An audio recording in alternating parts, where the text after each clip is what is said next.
Hello, everyone. Hello, IminiWealth family. Welcome back to another exciting episode of IminiWealth TV, our monthly live here on IminiWealth TV. I'm your host and your trusted wealth consultant, Lola Owokoniran. And today we've got something really special lined up for each and every one of you. Not only are we talking about one of the most important topics, generational wealth, but it's also October, which means it's Estate Planning Awareness Month. So, this is the perfect time to take and secure your family's future. And to help us break it all down, we've got a powerhouse guest today, Miss Tamarra Stuppard-Wilson. Now, she's an estate planning attorney, a tax expert with years of experience helping families protect their wealth across all generations. So, whether you've started thinking about your estate or already have plans in place, this conversation is definitely for you. Now, we are live today on Instagram, Facebook, and as well as YouTube. So, please do what we love you to do, what we love doing, which is share. If you're yet to follow us on all the social media platforms, Facebook, Instagram, YouTube, please do well to like, subscribe, follow us on all the social media platforms. Once again, thank you to each and every one of you for joining us today. And as you come in, please stay tuned, get yourself situated. Again, share. This is one topic that every household, everyone needs to plug into and learn. I'm picking up my device. I'm going to give you all a few minutes to go ahead and share and invite. We do want to leverage our guest speaker on tonight's call because she is full of wisdom. The strategies you're going to be hearing tonight will be mind blowing. So don't keep this information to yourself, please. If it's worth hearing, like my spiritual mother always says, it's definitely worth sharing. So let's go ahead and share. You never know who needs this information at this very minute. So let's do well to put that out there and post it out on our social media platforms to our family and friends. Just post and share. It's just a click of a button. And as you're joining in, please do well to say a little hello, welcome on the chat. We'd love to stay engaged with you. We'd love to hear from you. If you can tell us your name or the city or state you're dialing in from, we will definitely appreciate you. Again, thank you so much for joining us. Thank you so much for joining us today. And if you're new to our channel here on IminiWealthTV, a very special welcome to you and to all our returning viewers and subscribers and followers. We truly appreciate each and every one of you. Now, again, to support us on this channel, hit that subscribe button, thumbs up, give us a likes, and share this stream to your family and friends. Now, for those of us who might not know what exactly do we mean by generational wealth, and again, why it's so important to plan for it. Generational wealth is essentially the wealth you pass down to your children, grandchildren, and generations to come, future generations. It could be money, it could be properties, it could be investments, it could even be your family business. It could be that treasured gold or prize gem that you want to keep in your family from generations to generation. But it's not just about assets. It's about making sure that your family is financially secure for years to come. And that generational wealth is passed on. It's not skipping any generation at all. Estate planning is the tool that makes this possible. Now, we do have special incentives, bonuses from our guest speaker tonight.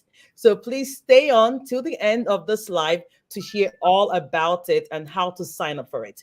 Now, these special incentives are strictly for everyone on today's live. If you're not joining us here on the live call tonight, you do not get to enjoy the special incentive or promotion she's going to share with us later on tonight. So again, please stay tuned, stay plugged in, and stay tuned with us through this 1 hour session. You're going to be with us tonight. Again, before I introduce our guest speaker, Any questions, any comments, post them in the comment section of this video, and we'll make sure we address all your questions towards the end of tonight's call. Thank you so much. Now, going back to today's conversation, today's discussion is all about securing your family's future. And trust me, this one conversation you do not want to miss. We have an amazing, amazing guest speaker with us, Ms. Tamarra Stuppard-Wilson. And you know, I always bring the best of the best in the industry to you all. Ms. Tamarra is a seasoned estate planning attorney, a probate specialist, it's coming, and a tax advocate licensed with the state of Georgia, with the Georgia Bar.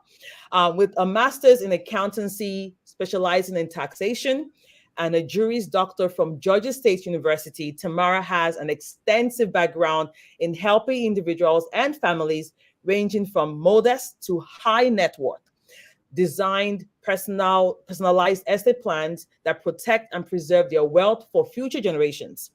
Her expertise includes wills, trusts, power of attorneys, healthcare directives, and tax saving strategies, making her a trusted source, a trusted resource in estate planning, probate matters, and guardianship conservation proceedings. Tamarra also serves as a court-appointed attorney and guardian ad litem for several Georgia probate courts, representing clients in cases involving guardianship, conservatorships, and probate administration. Tamarra has worked with Fortune 500 executives as the Southeast Regional Director of AYCO, which is a Goldman Sachs company, where she honed her wealth management skills. Passionate about financial literacy and legacy planning, she is dedicated to educating minorities on wealth building and the importance of financial health, particularly through educational seminars and initiatives for which she organizes for the youth. Outside of her legal career, Tamarra is a devoted mom. So she also has a personal life. She can relate to everyone on this call. She's a mom of three, a believer, and she enjoys sharing her passion for leaving a legacy through family, through wealth, and health. She continues to advocate for financial literacy and wealth education, particularly in minority communities, inspiring others to build and preserve generational wealth. Like I said earlier, she's an estate planning attorney and a tax expert. I mean, that combination, you can't go wrong with it. She's here to help us navigate the ins and outs on how to build wealth that will last for generations to come. Without any further ado, I'd love to introduce our guest speaker, Tamarra. I'm going to hand it over to you at this time. Any sweet words, any introduction you'd love to welcome our viewers out there? Well, Lola, you've done a fabulous job. Thank you for such an amazing introduction. I am so honored to be here today. Thank you for the invitation. I can't wait to dive in. Welcome everyone that's on. Thank you for taking the time tonight. You will not be disappointed. I'm going to share a lot of nuggets tonight, things that you can really hold on to, so that you can really start the process of planning for your legacy and your family. Okay, family's legacy. Without further ado, I'm happy to jump right into it. What I'll say is, one thing that's very unique about me and my practice, I draft documents and I also litigate. And why is that so important? Because not only do I come up with all these amazing strategies for you and your family, I also see what happens in court when things don't go right, or when there's gray area in the document, or as the laws change or generations change, how things are interpreted by the court. So I'm able to take that information and then establish a better product after I gather that information. The other thing is, I work directly with my clients. So not only do I draft and I get to work with you directly in that sense, but I also get to represent minor children that lose their parents. I also represent special needs individuals, elderly with diminished capacity. Those are my clients. I get to sit with them, talk to them, understand what some of the concerns and their needs are, understand what the families are struggling with, to be able to come up with a very unique plan for you and your family. So I love it. Some days can be tough because we're on a regular basis dealing with some very, very difficult things. You know, this is intimate stuff. These are the things that keep people awake at night. These are the things that, you know, you don't talk about with your loved ones, but these are the things I deal with on a regular basis. So essentially, most of my clients are family. You know, we work together throughout the lifetime. This is not a one solution fits all kind of thing. This is a journey. And I always tell people that we're going to start here. We may start with one thing like a will, and then we may end up with so many different products because you never know where life will take you. Okay. Well, I am going to get started. I'm so excited. I can't wait to get started. So I am ready. Okay. All right, Lola. Thank you so much, Ms. Tamarra. We appreciate you again. Thank you for being with us tonight. Without any further ado, again, if you have any questions, please don't hesitate to post them in the comment section, and we'll do our very best to address them as they come in. Again, any questions, please post them in the comment section. We'll monitor them. We'll track them towards the end of tonight's presentation. And stay tuned. We have some special announcements, special offers from our special guest tonight. You don't want to miss it. It's only available for all the viewers on tonight's call. So stay tuned. This is the time you want to share and invite a friend, invite a family member who needs to be on this call to benefit from tonight's special offer. All right, over to you, Ms. Tamarra. Okay. Well, today's topic, as you know, is generational wealth. And part of what that means is how do you come up with a plan to transfer that wealth, okay, so that it goes to your children and your children's children. Well, first, let's talk a little bit about what I do and why each different segment is very important, okay? Probate administration. Probate administration happens once a person is already gone. We've already lost the person. So now the law says there's several things that need to happen immediately after someone passes away. If there's a will, that will dictate what happens next and what filings are filed with the court. And if there's no will, there's a statute that tells you, hey, this is what needs to happen. Okay, so I will help you with that process, help you to collect the assets, help you to send notice to creditors, etc. Estate and legacy planning. Well, the goal is that we would first start with this process, right? We would have documents in place. And that way, when you pass away, hopefully we can avoid a lot of those probate issues, okay? Not have to deal with the court if possible. Next, there's tax planning. Depending on your situation, we may have to consider some tax planning during life to help mitigate, right? To keep some of that money in the household, in the family, in the trust, or wherever the money is held, okay? So we have tax planning, and then upon death, we also may have some tax issues that we have to deal with as well, okay? A fiduciary law. I serve sometimes as the person that assists families with transferring assets.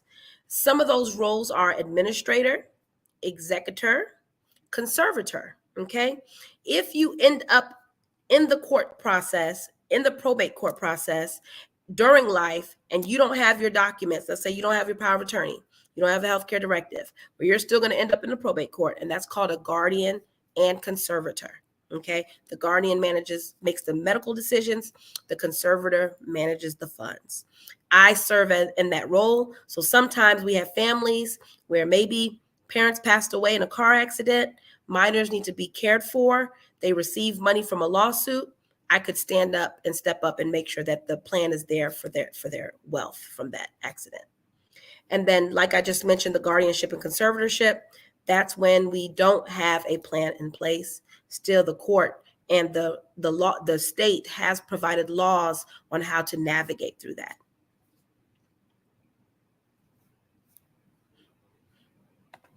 Okay. Why is generational wealth and estate planning important? Well, we have a survey that says almost 2/3 of respondents believe that having a will is important. So we all know we need a device, right? We talk about it. I'm sure it's come up in conversation, but how many times does it actually get done? Only 1/3 of those 2/3 of the individuals. Okay, so imagine if only 1/3 of individuals are actually making plans. There's millions that's not making plans. We're also estimated as a community to lose out on about 70% of our wealth due to the lack of planning. That's property, that's land, that's investments that no one has provided a plan for, no idea who the beneficiaries are, and as a result, ultimately, it may not end up in the right hands. Okay. All right. What is an estate plan? I always get this question, or some people will say, I don't even have an estate. I don't have much. I don't have an estate. Everyone has an estate plan, because what is an estate plan? It's a comprehensive plan that addresses how your client and your client's stuff are to be managed. It's just simple as that. Okay.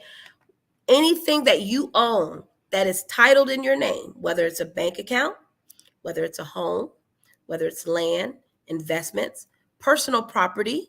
You know, there's lots of personal property in your home that has value. Furniture, photos, pictures, different memorabilia, such as maybe something that was passed on in your family for years, jewelry. All of that becomes a part of your estate plan. Okay, so if there are things that you want to make sure are handed down from generation to generation, that becomes a part of your plan, and you need a plan in place in order for it to happen. Now, if you don't have a plan, I always say, if you fail to plan, you plan to fail. The state will decide what happens to your client. Okay, well, my client, you all, the state will decide what happens if you do not have a plan. Okay, and sometimes that's not necessarily what we want.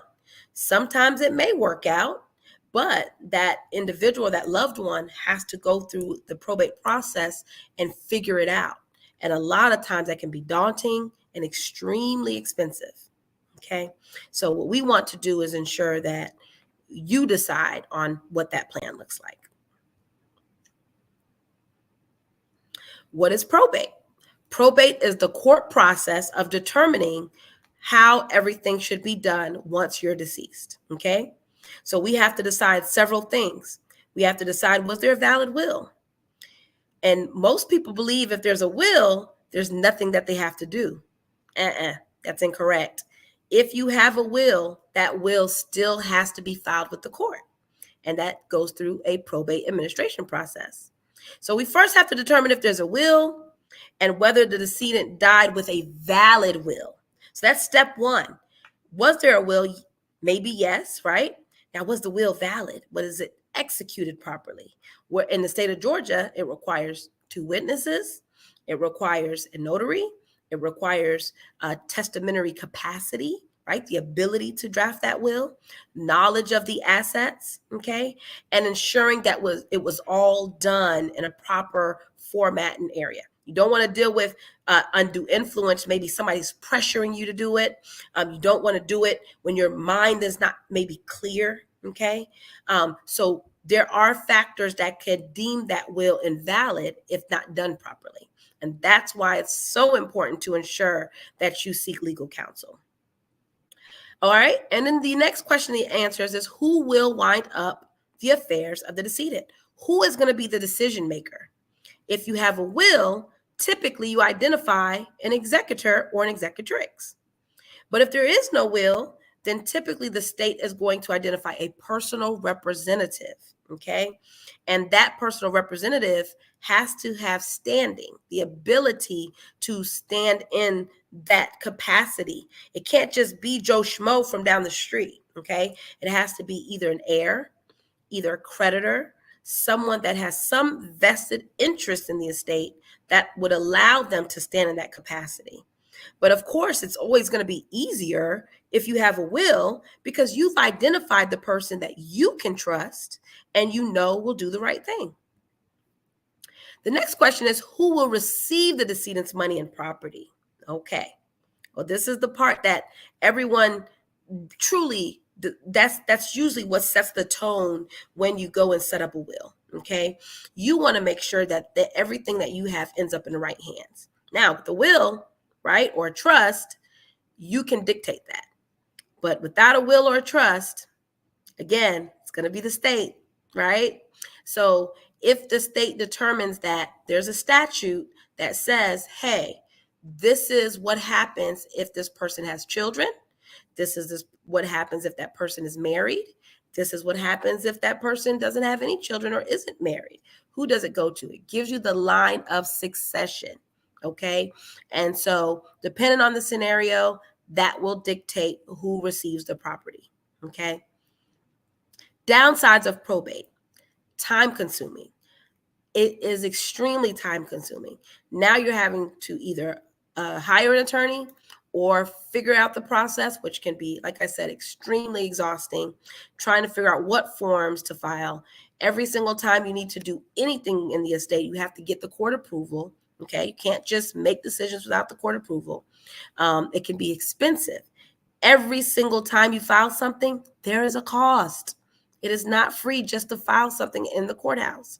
So you have to sell the house, a cost. You have to probate the will, a cost. You have to do a notice to the creditors, another cost. So it can get very, very expensive, especially when family members do not agree. Now there's a cost to litigate. Now you both are paying attorneys to get to some type of compromise or some type of answer as to how those assets are distributed. Okay, so it can be very, very expensive. And it's a matter of public record. There's no privacy when you're dealing with the probate court. So a lot of times when I file a petition, and it's called a petition for letters of administration, immediately I start to get calls. The administrator or the petitioner starts to get questions asked about property that's listed in there. You can see who the heirs are. You can see every single thing that's happening within that estate. Okay. And a lot of times, especially when you're dealing with minor children, that affords them no privacy and no protection. So that's why it's important to possibly consider a trust if it's right for you.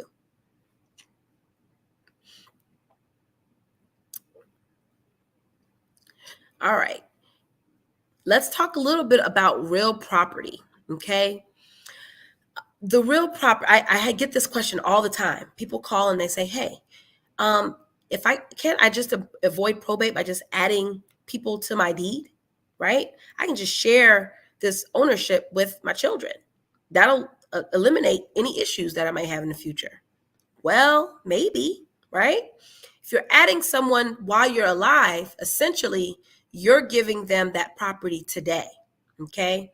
And if you later decide, I want to sell that property, I need it for my long-term care, the property is no longer just yours. Now you're sharing it with all of those other individuals, right? Let's say that other individual has liens or owes creditors or owes the IRS. Those liens can be applied to your property.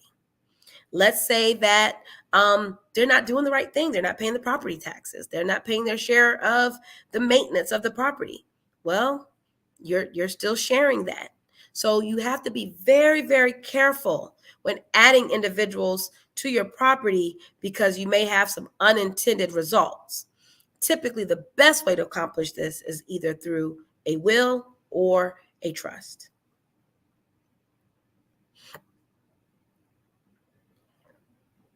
Okay, now we're going to talk about some transfer on death provisions. We're going to talk about some ways that you can plan for getting out of the probate situation, okay? So let's say you don't quite have your documents in place, but there are some small things you can do.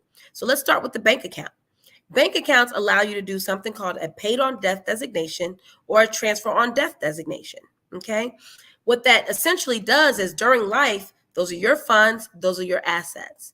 I get a lot of elderly people, they appoint their children, right? They'll add their children as joint account holders, not understanding that they're basically telling the bank that this individual owns those assets as well. They have 100% access to all the funds when they're a joint account holder. Well, unfortunately, everyone doesn't always do the right thing. Sometimes you have children who steal from that a bank account, or sometimes you have not even just children. You might have a caregiver or someone that that elderly person trusts because they need help. So they add them as a joint account holder, and now funds are missing. Now they're taken advantage of. We want to avoid that. So a transfer on death could be a great option where you can transfer those assets to your family members upon death, so that allows them to get access to those funds without having to go through the probate process. They can take care of expenses, burial, etc., and not have to go through the hardship of the probate court. Okay, but you just have to be careful. Like I said, that also makes you vulnerable to the beneficiary's creditors. Okay, those creditors still can try to attach to those bank accounts, etc., because there's no protection. That bank account is still exists.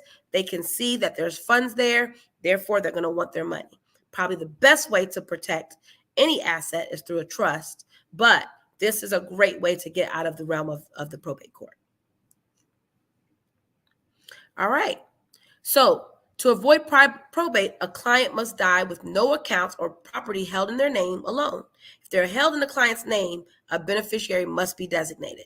That's essentially what you want to do in order to avoid probate. So for example, if we're talking about life insurance, the way that you're avoiding probate through life insurance is typically you have what? Beneficiaries. When you have beneficiaries, it doesn't go into your estate, it goes directly to the beneficiary. Everything else works similarly. The bank accounts, like we just talked about, you would have a transfer on death designation. IRA accounts, beneficiaries are listed, and so that's how it knows where those funds will go upon death. And then with the property, real property, for example, now Georgia has a mechanism called a transfer on death mechanism. You can say, hey, I want my children to receive this property upon death, and you can actually put that on your deed. And guess what? Now we're avoiding the whole entire probate process. Okay. Now, let's talk a little bit about trust. Okay. A will, I'm going to start with the will. A will gives an outright gift to a beneficiary. Same thing as the beneficiary designations like we just talked about, right? As soon as you pass away, that beneficiary receives those assets outright. You never see it again. You can't dictate how they receive it. You can't put rules or parameters around it. So what's the harm in that? Well, do we really want an 18-year-old child receiving $500,000 of life insurance proceeds? Do we really want a 10-year-old trying to figure out how to manage property? Probably not. Well, a 10-year-old couldn't even receive the property anyway. So it would probably be the guardian of that 10-year-old that's managing that property. And it may be someone you really didn't even want to receive that property, right? Can you put parameters around it? Could you say, hey, I want $200,000. My child is receiving $200,000, but I want them to use it for educational purposes. I want them to fund their first real property with it. I want them to set up a charitable organization in my name, right? Well, the way you accomplish that is through a trust. A trust is a vehicle to protect assets that allows you to identify who your beneficiaries are, and you can provide clear decisions and instruction on how the family receives that property. Okay, there's two types of trust. There's a revocable trust, and then there's an irrevocable trust. The revocable trust is typically referred to as the living trust. And what that means is that this trust, I like to talk about it with an open and closed door. This trust allows the door to remain open. You can put assets in it, and you can take assets out during your lifetime. You, as the grantor, the person putting the assets in, also can serve as the trustee, the person managing the assets in that trust. So as you see here in this diagram, the trust is symbolized by the turquoise cylinder, okay? And you can see on the right-hand side, the things or the items that will go into that trust. That's the house, that's money, that's bank assets, investments, etc. Okay? And you see underneath there where it's crossed out, retirement funds. Retirement funds do not go into the trust, or retirement accounts, I'm sorry. These are your 401ks, your IRAs. They do not go into the trust, okay? What happens, or what we typically like to recommend, is that it rolls over into a death benefit IRA for their benefit to help mitigate some of the tax and the penalties that occur, okay? On the left-hand side, we have the trustee, which is the decision maker. It becomes you, and when you're unable to make decisions, your successor. You identify individuals who can make decisions on your behalf if you're unable to do so, okay? And then at the bottom, right, you're able to kind of provide instruction on exactly how those assets are managed and who it goes to, okay? If that's your child, if that's a spouse, if that's another loved one, you can say, hey, I want X amount to go to my spouse, X amount to go to my children, and then this is how they receive it, okay? So this is one of the solutions to avoiding probate that can be very cost effective over time. You may invest in it up front, but over time, you're not paying filing fees. You're not paying, people can't go in and see how much assets you have, and it creates a credit shelter. Okay, what does that mean? It means that the assets that are in there are protected from creditors. They cannot reach into that trust and ask your children to pay debt that wasn't paid for. Okay? All right. How does a trust accomplish the client's goal? The way that the trust accomplishes your goal is several different ways. Once that trust is in there, as you can see in the lower right-hand side, the probate court is no longer involved. So you have to make sure not only do you set up the trust, you have to make sure that the assets are effectively transferred into that trust. Okay? And then once effectively transferred, once you become incapacitated, it starts to work for you immediately. Now, that trustee, that successor trustee, can continue to pay your bills, can continue to access your accounts, can continue to manage your funds, and make sure that your children are benefited from it. And as you can see here, the beneficiaries, you see they're smiling, they're happy because nothing is disrupted. You don't have to stop and wait and file the will and wait for someone to be appointed and wait for the court to issue letters. Immediately, the trust starts to work for you. And then upon death, depending on how you set that vehicle up, it will go ahead and start to break the trust up into different parts. Primarily, if you have a spouse, you'll set up a spousal trust and then maybe a descendants trust so that the descendants will benefit from their share. Or during the life of the spouse benefits from everything. And then once both individuals are passed away, that's when it then starts to work for the children.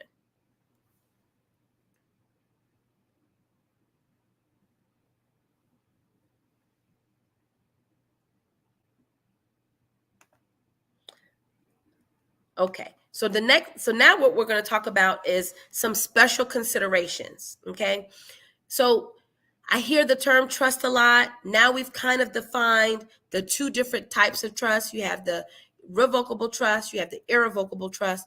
Well, the irrevocable trust has so many different types of trusts, just depending on what your needs are.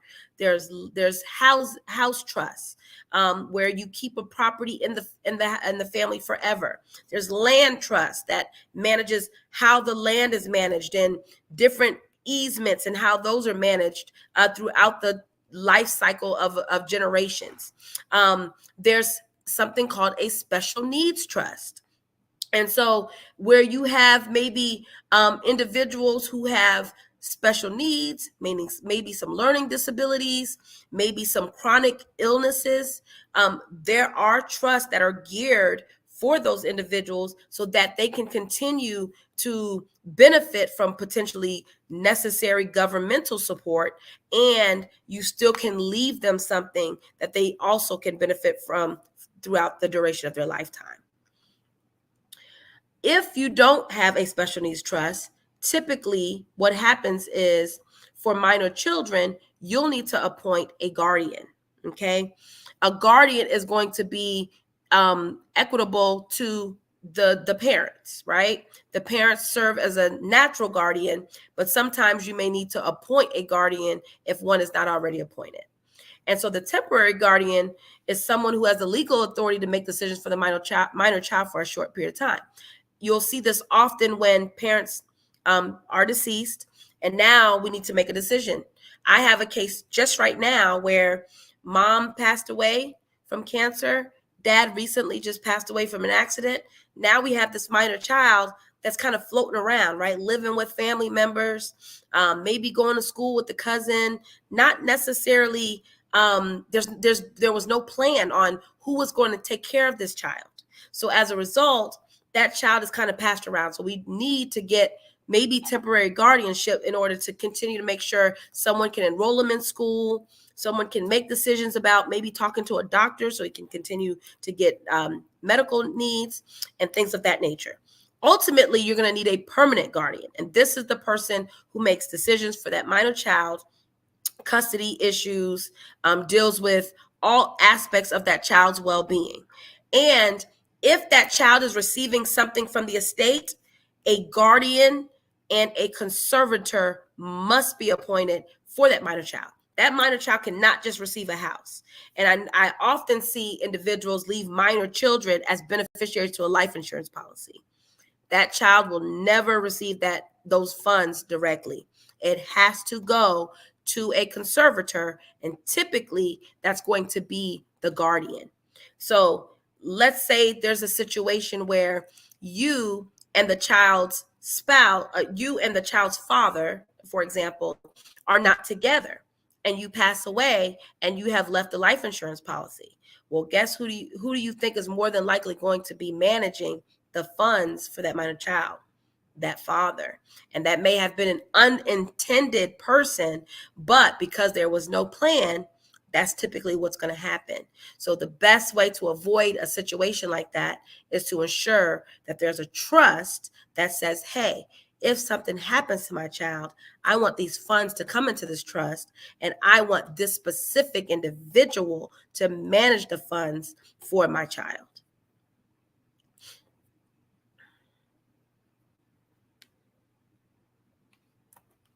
Okay, protecting their inheritance. So we just talked a little bit about this. The trust is the best way to go. The client can choose who will manage the property and money, okay? So you don't choose your favorite person, you choose the person who's going to make the best decisions on your child's behalf. The client then can determine when and how the money is distributed to the child, okay? So this way the child doesn't get the money in a whole lump sum. If it goes into a conservatorship, remember, that's the arena through the court that you would have if there is no plan in place. At 18, that child gets full access to that money. So that child could get $1 million at 18 years old, and they're left to figure out what to do with that money, okay? And 9 times out of 10, that money does not last. Whereas if you put it in a trust, you can say that that child gets certain increments, certain percentages at certain ages. Maybe you put in some incentivizing factors like education, working a job for a period of time, making sure that they're making good decisions in society, not going to jail, not doing drugs, things of that nature. You can dictate and specify certain things to allow that child to receive those funds. And without a trust or will, the judge is going to decide who manages the money and property until the child reaches the age of majority. And like we talked about, it could go right to the child at 18 years old, which is very scary.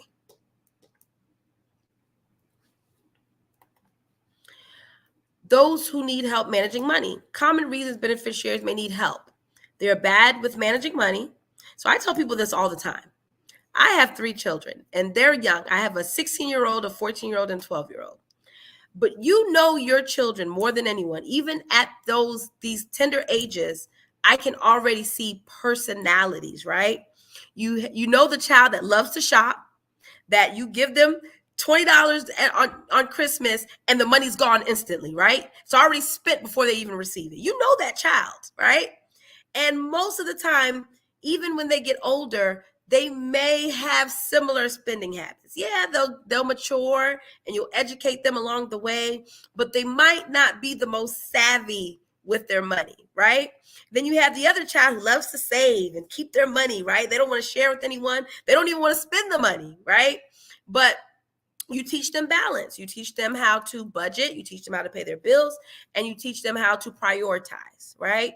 So with that being said, you start to understand who's bad, who may in the future have issues managing money, and who are able to manage money. Or you may be at a place in your life now where you see your children managing their households, where some may constantly call home and need some help, or others may be very independent and they're the ones providing assistance to others. Well, you want to make sure that you're considering who's good with money and who's going to do the right thing, okay? You also want to consider creditors. Maybe that individual have been through a really bad divorce and they owe a lot of money. Maybe there were some medical issues and they owe a lot of money. You want to be cognizant of that because you want to make sure that whatever you leave to your loved ones is not grabbed by creditors, and a trust can protect them from that. If they are in a job with a high risk of lawsuits, right? Doctors, lawyers, we have malpractice insurance and we have medical insurance. But the reason why is because they're commonly and often sued, okay? And because of that, you may want to put assets in a trust to protect them from that. If there's a possibility of divorce, which, divorce is at an all-time high. Over 70% of individuals will experience a divorce at some time in their lives. And because of that, you want to ensure that you're protecting them with a trust. A trust also protects beneficiaries' inheritances instead of gifting it to them outright, like we've talked about over and over. We want to make sure that that inheritance can remain there for the life of that person and future generations, right?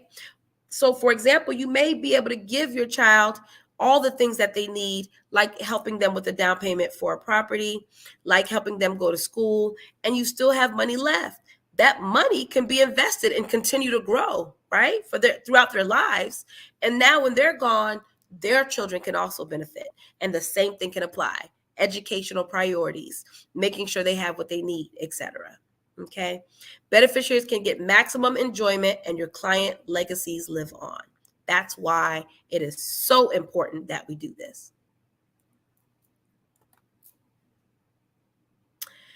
Blended families. This is a big, big, big topic, right? I'm sure everyone knows families that are blended, whether you've gotten remarried, whether a grandmother is raising those children, whether you're living with a cousin or an aunt, or whether you're taking care of an elderly person, right? So blended families come in all shapes and sizes, but it's also very important that you plan for that. You want to ensure separate property. When two families come together, now we're in one household. Maybe there were two separate households. Which house goes to which child, right? You got to answer those questions, because technically, if I get married, now my spouse has an interest per the law, right? But you may say, hey, I worked for this house. I want this house to go to my children that I worked very hard for. And he may say, hey, I worked really hard as well, and I want this house to go to that. Or maybe he was widowed, and that widow understood that house would ultimately go to their children, okay? And there's nothing wrong with that. The priority is we want to make sure that everyone's on the same page and that people aren't fighting because there's lack of understanding. And that comes up all the time. I have so many situations where grandparents leave heir property to the family, and maybe one set of family lived in that property, but now as they're passing away, other family feel like, hey, I want my portion of that house. And they're like, oh no, we grew up in that house. That's our house. We've been maintaining that house for years. We should receive all of the proceeds from that house. And so now we're in court and we're fighting. Okay. So we want to address separate property. We want to address providing for our children, his and her, mine and ours, right? And we also want to address outstanding obligations. You don't want to bring havoc on your loved ones because of a new marriage, tax issues, prior orders from divorce. I had a client today that told me that they were divorced. The wife passed away, or the ex-wife, I'm sorry, passed away, and she never retitled the house per the court order. So guess what? That house is still in that ex-husband's name. So now, instead of that property going to a child or children that she had, that ex-husband who she was no longer married to is receiving that property. So that is the importance of making sure that we address all of these items in an estate plan. I wanted to talk specifically about special needs.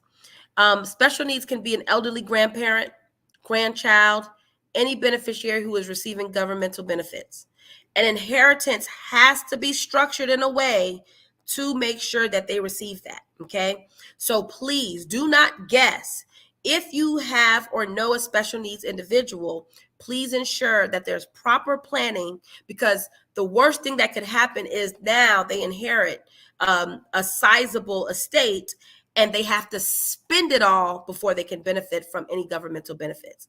And we all know those benefits are substantial because medical care is expensive. And if there's significant issues with the person, they could spend that money pretty fast. You want that money to be there so they can have all the ancillary items like trips and specialized care and a wheelchair and things like that that will enhance their quality of life. Okay, so please make sure that you do a plan or at least have a conversation about planning for a special needs individual. Business owners. This is an area that's very, very sensitive to me because a lot of time as business owners, we do not plan properly. We have our articles in place. We may have our accountants in place, and we do all the day-to-day grind, but we don't make sure we have any succession planning in place, especially when you are the business. Typically, we are the service, right? We're a one-man band and we are the business, or it's a family business. But no one's had the conversation about how that's going to go to the children, who's going to run the business, who has access to accounts if I'm in the hospital. I've had emergency situations where people come to the courthouse because no one can get into the business accounts. No one can pay the bills. So you want to ask the question, who will run the business? At retirement, does your client want to keep the business? What would it be valued at? Who would the client sell it to? How much does the client need to sell the business in order to walk away financially secure? And when does the client want to get out of the business? Okay. Now, at this point, I'm going to talk about really quickly pets, because I know everyone loves their pets. We can also do specialized planning for pets in a trust. We even do pet trusts to make sure that that pet that's been with your family for the life of the family can be cared for. Okay. Now, I want to also just really quickly talk about other documents that's going to be very important in your plan. You have your financial power of attorney. Okay. If something happens to you today during life and you're still alive and you're in the hospital, you need someone to pay your bills and you need to dictate how those bills are paid. Okay. So that's why the financial power of attorney is important. The next document is the healthcare power of attorney. You need someone who can make decisions, and you also need to tell the doctor what decisions are going to be made. Do you want to be resuscitated? Do you want to stay in the hospital? Do you want to receive liquid, things of that nature? In Georgia, the healthcare power of attorney and the advanced healthcare directive have been combined. Okay, but you want to make sure you have a document like that.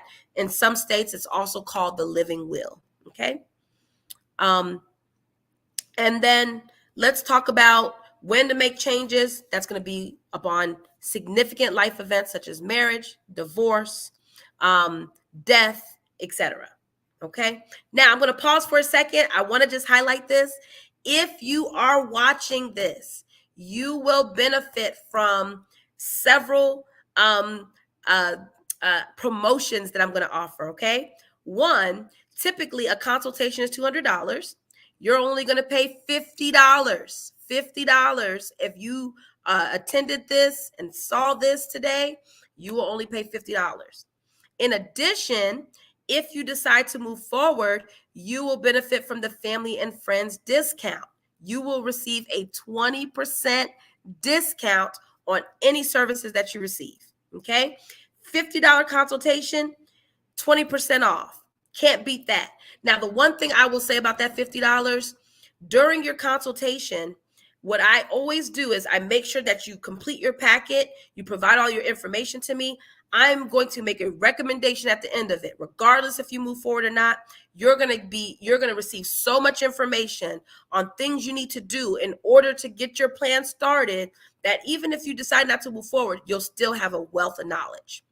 But when you're ready to get that plan started and get everything in place, you're going to get 20% off, okay? And that's significant. So please, please, please make sure you mention IminiWealthTV and let them know that you intended this segment today, okay? Happy to take some questions. Thank you so much. Thank you so much, Ms. Tamarra. It's been an awesome session, very powerful. I mean, we have viewers dialing in from out of town as well as New Jersey, Georgia, and the comments. Again, any questions you might have at this time, please post them on the comment section. We'll do our very best to answer all the questions you post out there. Post your questions, please. Now, for everyone on the live call tonight, please post the word wealth in the chat section. On the chat section of this video, if you'd love to sign up for the promotion that Ms. Tamarra just announced. It's to all of our Imini Wealth family viewers. Please go ahead and post wealth if it's something you want to leverage. We'll love to track the viewers who are going to be benefiting from that promotion with Ms. Tamarra.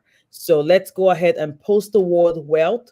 We're tracking everything. We'll take down the names and send it to our office. So when you call them, they recognize your names. So post the word wealth. Ms. BB here has a question. What are the prices of the packages you have? What are the prices? Okay, so it just depends. I can tell you what the starting prices are, but it depends on what services you receive. Okay, so if you need just a will, that typically starts at $700, and ancillary documents start at $250 each. So that's your power of attorney, your healthcare directive, and your HIPAA authorization. But typically what we do is we package it. Okay, you get all of that in a package, and you're able to make changes as changes come up. We have a consultation with you, and then once you decide to move forward, we send you drafts, and then we have a walkthrough to make sure we've gotten it right. And that package is $1,550. That's your last will and testament and all of your ancillary documents. Okay, you're not charged for a call. You're not charged every time you have a question. Doesn't work that way. That is the flat fee. That is how much you pay. Now, a trust, a living trust, the one we talked about initially, it starts at $3,200, and it comes with something called a pour-over will, and also all of your ancillary documents, your healthcare directive, your power of attorney, and your HIPAA authorization. Okay, but again, that just depends on how complex. If you have 20 properties that need to go in there, and then you dictate a different set of rules on what is going to happen with that property, that may change or vary the pricing depending on the amount of work that it's going to take to complete that. Thank you so much. A follow-up question. Please, let's make sure we're posting the word wealth in the chat section. Our admin person is tracking the names. Please post the word wealth in the comment section. Yes, Miss Angel, we will sign you up, but we need you to post the word wealth. So Miss BB has acknowledged that, and her second question was, is this a one-time payment? Do you have a payment plan? Yes, we do offer payment plans. Typically, you pay 50% to get started, and then you pay the other 50% at execution when we execute the documents. And we actually do all of the execution through our office. We provide your 2 witnesses and notary. That's not an additional service or cost for that. And we bring you in, or we send the instructions, and we would be virtual in making sure that it gets done properly. Thank you so much. Now, I do have a question for our viewers from out of state. I know you and I were based in Georgia. How do you, because I know for some things, the laws are different state to state. That's right. Are you also able to provide services for out of town viewers? Yes, so I am able to provide trust services for out-of-town viewers, because typically when we set up trust, it depends on what jurisdiction is more favorable. Okay, I am a part of a community called Wealth Council, and we have access to all of the laws in the country. So I would ensure that the laws are applicable for your particular documents. And I have access to attorneys in every state. So an attorney in your state would review those documents to ensure that they're in accordance with the law in your state prior to us sending those documents over to you. Now, I would not execute those documents here in Georgia. For example, if you live in New Jersey or New York, those documents would be executed there per the rules in that particular state. Awesome. So please do also post your questions. Again, we're open to questions at this time.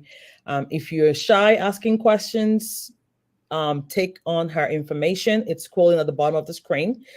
Email address, contact information, her Instagram, her Facebook. It's all on the screen, and I'll make sure it's also on the description of this video, so you can always follow up with her afterwards. Now, if you do want to leverage the promo, again, I'm going to lay emphasis on it. Please post the word wealth in the comment section. After we cut off this conversation, the promo ends. Nobody is going to be eligible for this no more. So if it's something you're interested in, post the word wealth in the comment section, and we'll do our very best to track those names and send it to her office here in Georgia. Any questions, please post them. And I do have, I want to ask this question for our viewers now. I've seen instances where people, through word of mouth, verbal statements, they inform their loved ones, okay, say when I pass away, this is what I want you to do. Give this person this thing, give that person that. Is that valid in the court of law? No, a verbal, discussion on transfer of assets is not valid. And that's often why we're litigating, because even when there is a document, you have loved ones that say, well, my brother told me he would give me the car, or he was going to leave the house for me. And then that's where the friction happens, right? You have a document that says one thing, and then you have a verbal understanding of what was supposed to happen. Okay. It doesn't work like contract law, where you can verbally potentially come up with the contract. You cannot do that. They will not adhere to that in the court of law. Okay. It must be in writing. A will and a trust is essentially a contract. Okay. And so when you have a contract, the court is going to follow the terms of that contract. You all hear that? Yeah. So now, is it safe to say, because I know the prices you mentioned, a few of our viewers might be like, yeah. But is it safe to say that it costs even more for your family and loved ones to have to pay probate, legal fees at the back end, compared to what you can pay up front, what you should pay, and do the right thing? I want to say, or should I say, is it safe to say that attorneys make more money when you don't do your job? When you don't Absolutely. Absolutely. I always tell people, I said, well, at some point, everyone's going to pass away. Yes. At some point, everyone's going to experience an elderly parent or one of those. You're going to come through the probate court at some point. The goal is to plan so that you can avoid it as much as possible. Okay. And yes, because it's really and truly an investment. Okay. When you have a plan or you have a trust, now you're not having to deal with all of that. And I promise you, the amount that you're going to pay immediately upon understanding that it's a litigated matter totally exceeds any of the prices that I just mentioned to you. Because it's very expensive to litigate. Yeah, it is true.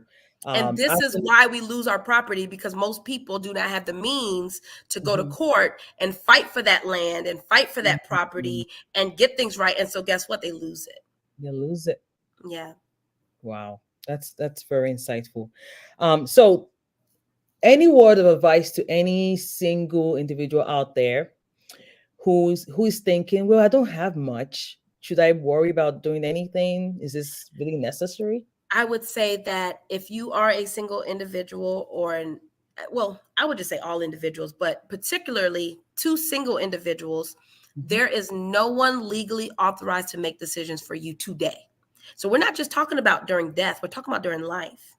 God forbid anything happens to you today. Who is going to pay your bills? Who's going to access your bank accounts? Who's going to talk to the doctor and make a plan for you to get better? No one. It's not automatically your parents. It's not automatically your siblings. It's not automatically your children. Okay. So then let's say your parents and your children disagree. What do you think is going to happen? Now we're in court.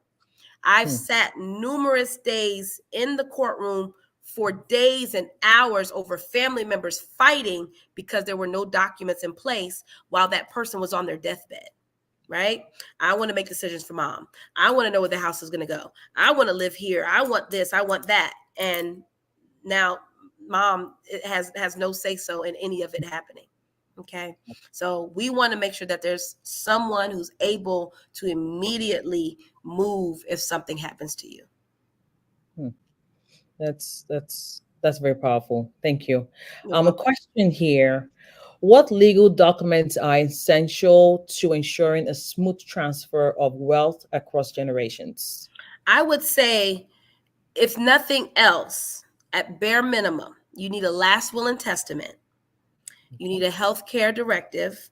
You need a power of attorney and a HIPAA authorization. Now, if we're talking about generational wealth, I would say starting with a trust is ideal, because that is the only vehicle that's going to allow you to keep assets in the family. Whereas the will, once given to that family member, it may end there, right? But if it's in the trust, you can say, hey, that property is not to be sold. It's to be there if they needed somewhere to live. It's to become rental income for the family to come and vacation. It's to keep those funds to continue to grow as long as we can, so that the grandchildren can continue to go to college and so forth and so on. So I would say that would be the primary document if you can afford it. But if nothing else, that will is still very powerful. Thank you. I would ask this. So I've seen instances where people, or one of the misconceptions that I hear out there is, or if I allocate part of my estate to a nonprofit, I will get, I won't pay taxes on my estate. Please, can you that further for us? Is that true? Well, it depends on, okay, let's first talk about estate taxes. So some states have estate taxes, some states don't. Georgia does not have an estate tax, okay? So typically what they're talking about is federal taxes, okay? That just depends on your estate and how much is in your estate, okay? So if you are not beyond that $12 million threshold, we're not really even thinking about estate taxes quite yet, okay? Now, if we are at that point, that's where you want to start planning, and maybe charitable giving is a good plan to mitigate some of those taxes to your state. Okay. So it's more so you first need to understand where you are and will you be taxed in the first place. And then if you are at that threshold, you start to plan. And there are specialized trusts that allow you to do that. They're called charitable remainder trusts, right? If you have a substantial business, every year you can go ahead and start planning on giving, so that it's essentially benefiting you in the long run. Okay. So any questions, please please post your questions in the comment section or comment. A comment here from Miss Angel. I had a friend who had to use an attorney in crisis, and the starting cost was over $5,000. This is real. Yep. She's right. Yep. And I would say that from personal experience with Ms. Tamarra, once you hire her as your estate attorney on your, on your person, it's a lasting relationship. It's an ongoing relationship. You call her as life changes are happening. You update things. It's like having a tax accountant on your phone. Exactly. Yes. Yeah.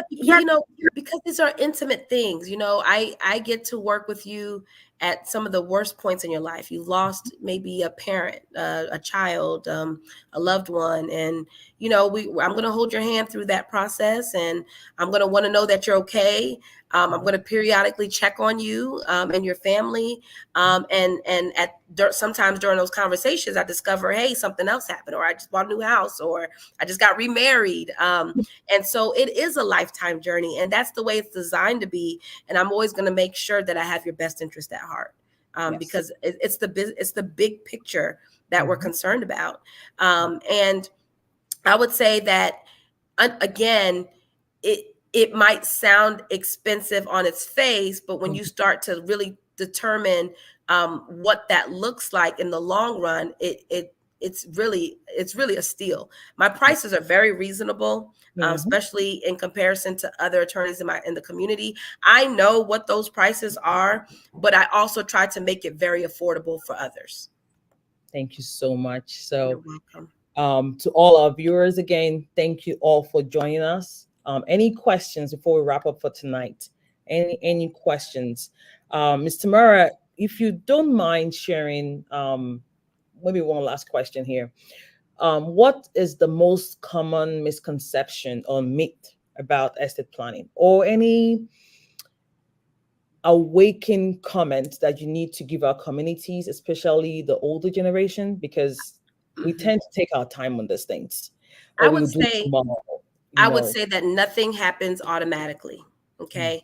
I think there's an assumption that if you're married, or if you have a husband, or if grandma said, nothing happens automatically. Every single person needs an estate plan, even children going off to college. You need to make sure that there's someone that can make decisions for you in every capacity, whether you're alive or upon death. That would be the final last thought that I would leave. That is true. Thank you so much. Any questions, again, to our viewers out there, with the special promotion that Ms. Tamarra is offering us tonight? Please comment the word wealth, and we'll make sure we track those names and send it off to her office. So when you call from Imini, you tell them from IminiWealthTV, you get the first consultation for $50 versus $200. The family discount, the family and friends discount, yes. And then in addition, for any plan that she recommends for you during that consultation, you get a 20% discount off. I mean, you can't beat that. So again, she does have the payment plans where you pay half up front, and then after the execution of the document, you pay off your balance. And we can be creative as needed. I prefer for you to have the plan than to not, and don't let the cost be a factor. We could work through it. Correct. So let's make sure that we leverage this discount during this promotion, during this time. I'm trying to give people a few more minutes before we wrap it up, because after tonight, the deal is off. She's no longer going to be offering the discounts. This is just a special promotion to our viewers on the call tonight. So please do well. Just comment the word wealth, wealth, wealth. Thank you, Miss Ingrid. We appreciate you. Thank you for joining us. Let's give a special thanks to our guest speaker tonight. Lots of likes on the videos, lots of hearts, shapes, post the comments. Let's celebrate her all the way on the chat. So let's show her some love. We know how we do it. with the likes on the video. Thank you so much, Ms. Tamarra. This has been such a powerful, powerful message, and I'm looking forward to future conversations. This is just part one. This is more. This was more like a teaching, an education to our viewers. We're definitely gonna love to have you back with us. Yes, I feel I the would love to top. come back. Awesome, awesome. I feel we've covered so much today, and I know our Yes, viewers are walking away with some serious knowledge and action items on how to protect their family's wealth and legacy. And just remind everyone, it's October is Estate Planning Awareness Month. So if you are yet to start your planning, if you have already planned your estate, this is a good time to review your documents. Don't wait till life happens. If you're yet to start it, book that call today. Miss Tamara's contact information, her phone number, email, Instagram, Facebook pages is available in the yes. description of this video. And if you Please give see us a call. yes, please give them a call and schedule that appointment. Thank you all for tonight. Again, whether it's getting a basic will or meeting with an attorney to create a trust, take that first step. Don't wait till the last minute or things happen and leave the heavy lifting to your family and loved ones. It's very frustrating. They have to grieve your loss they have to go through the emotions of losing a loved one, not to talk of having to deal with the court or other legal documents, going to the bank, because the system is all connected. They get notified right away. So you'll be protecting your family and your future, their own future, by doing the right thing, taking that first step today. Estate planning is not one size fits all process. That's right. It's all about what best suits your unique situation. So make that call today. Call Miss Tamarra. Have those conversations. $50. $50 can buy you, a pair of shoes, a Yeah. purse, you know. Spend it in securing your future for you and your loved ones today. Again, thank you all for joining us tonight on IminiWealthTV. Special thanks to our guest speaker. Yes, thank you. Thank you for having me, and thank you everyone for tuning in. I'm really excited to come back, but I'm also more excited to at least have started the conversation. Thank you so much. Yeah. Thank you for honoring our invitation as our special guest and for sharing your expertise. I know you just shared about 10% of what you know. Just trying to get through it. I was like, no, I want to share more. That's a drop. You give us a drop, a hint to waking us up, But we appreciate you. We appreciate you. And to everyone watching, this is your sign. Don't wait. This video will be available on our YouTube page for everyone to go back and learn, relearn, re-listen, take down notes, take down the action items you need to start working on. Share to as many people as possible that need to acquire and implement this knowledge.